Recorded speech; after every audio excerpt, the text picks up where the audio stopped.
In every generation, every single generation, there's always a test. There's always something that will come along to test that generation's resolve to see if they want to live free, standing on their feet, or be a servitude, and I'm talking about indentured servitude, slavery, on your knees.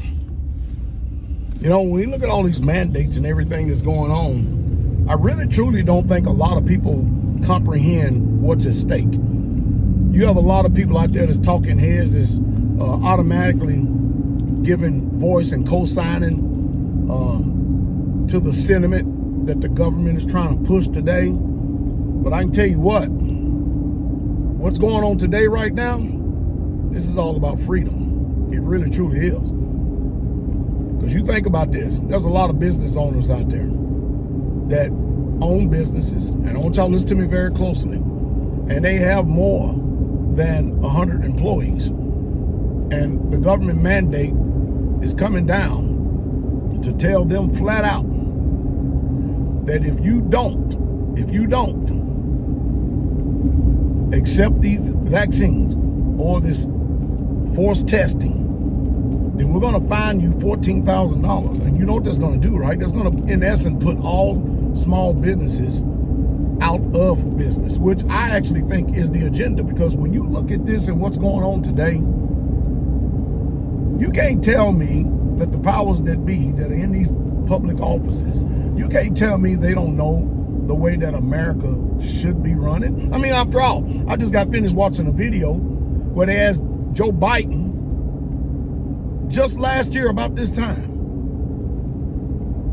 will you, if you become president, force or mandate vaccines or masks? And you know what he said? No, can't do it. Don't think we should do it. And again, that's why I keep trying to tell you that if a politician's mouth is moving their line, they're only saying what they need to say to get elected. Once they get in the office, they turn coat and do something else different. Listen, there's a saying in the Second Amendment community called, I will not comply. And I'm telling you right now, all of this is about freedom and liberty. It has nothing to do. The vaccines is just a prelude.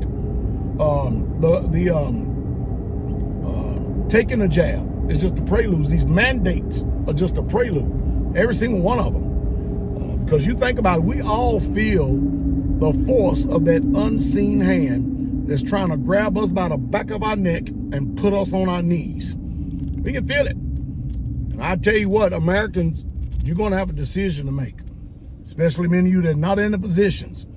People are going to lose their livelihoods. Are you prepared? Have you been preparing? Because that's one thing I truly can say, that I have definitely tried to help prepare people over the years.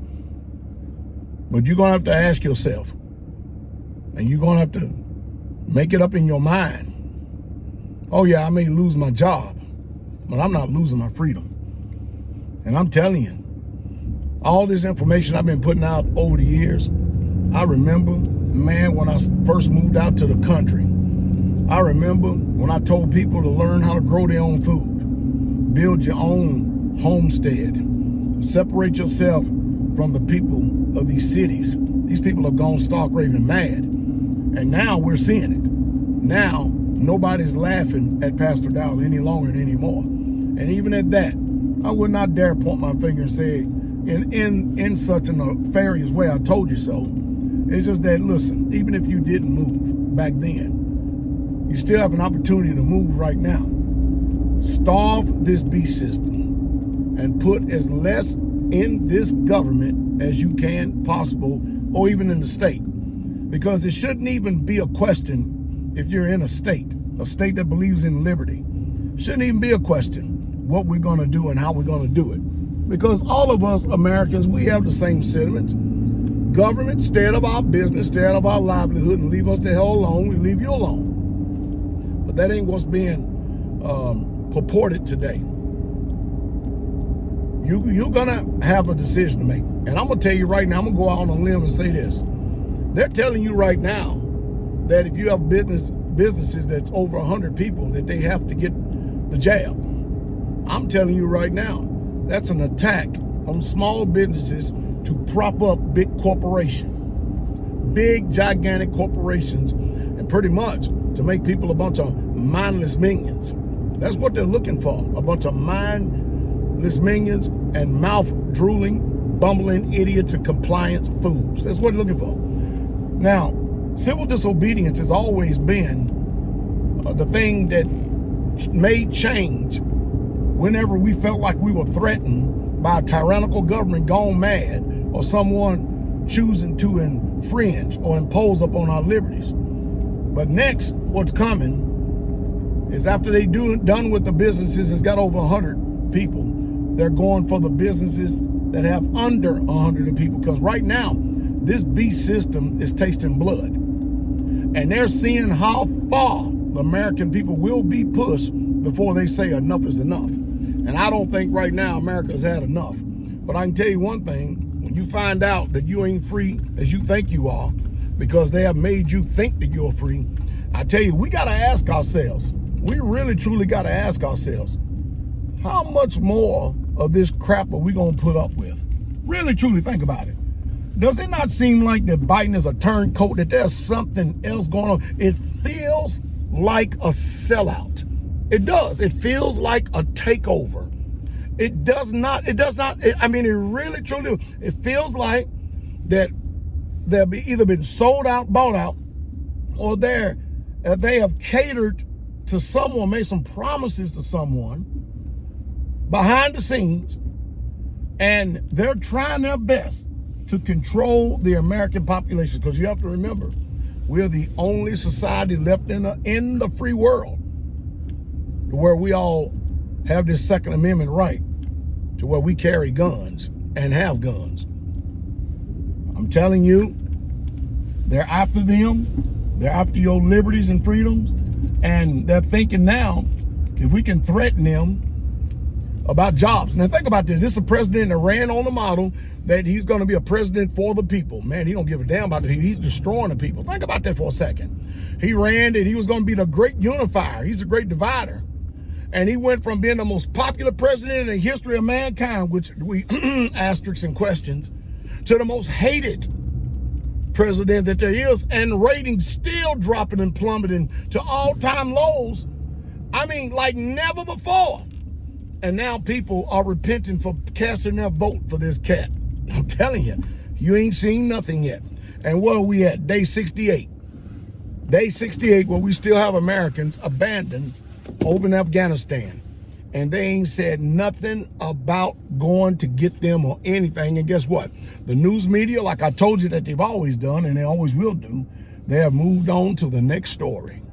The mainstream news media has moved on to the next story, and the majority of Americans have forgotten that we are now in day 68, to where this president, the commander-in-chief, has abandoned thousands of Americans on foreign terrorist soil.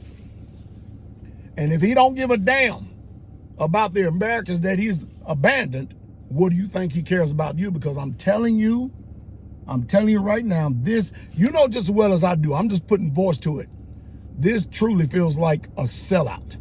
This feels like Geezer Mogg last night. This feels like Edward Longshanks, Braveheart. I mean, this does. This feels like the Emperor in The Last Samurai. Y'all probably need to check that movie out, The Last Samurai, because, man, he had some hands squeezing him, except he had a conscience. This president ain't got no conscience. This administration ain't got no conscience, and they're toying around and playing around with us. I'm telling you, we need to start putting bumper stickers on, wearing our shirts. I will not comply, because it looks like, I could be wrong, I don't think I am, but it looks like they're trying to test the resolve of the American spirit by saying that these people are so controlled by their jobs that they'll trade their jobs for their freedom, for their liberty. And I'm telling you, it looks like they're trying to force a revolution. Now, last thing, can you believe that if you are what they term an illegal immigrant, you can come across this border, and now this administration is talking about giving them hundreds of thousands of dollars per family. And we got people in our own backyard They can't even make ends meet in Portland, Oregon, Tent City, California, Tent City, Nashville, Tennessee, Tent City. We can't even take care of our own citizenry, but they're going to turn around and give hundreds of thousands of dollars to people who allegedly, so-called, quote unquote, illegally come across this border. I'm telling you, you can't make this thing, and you cannot make this stuff up. And if I am so asleep, let me stay asleep, because I don't want to wake up no longer anymore to this nightmare.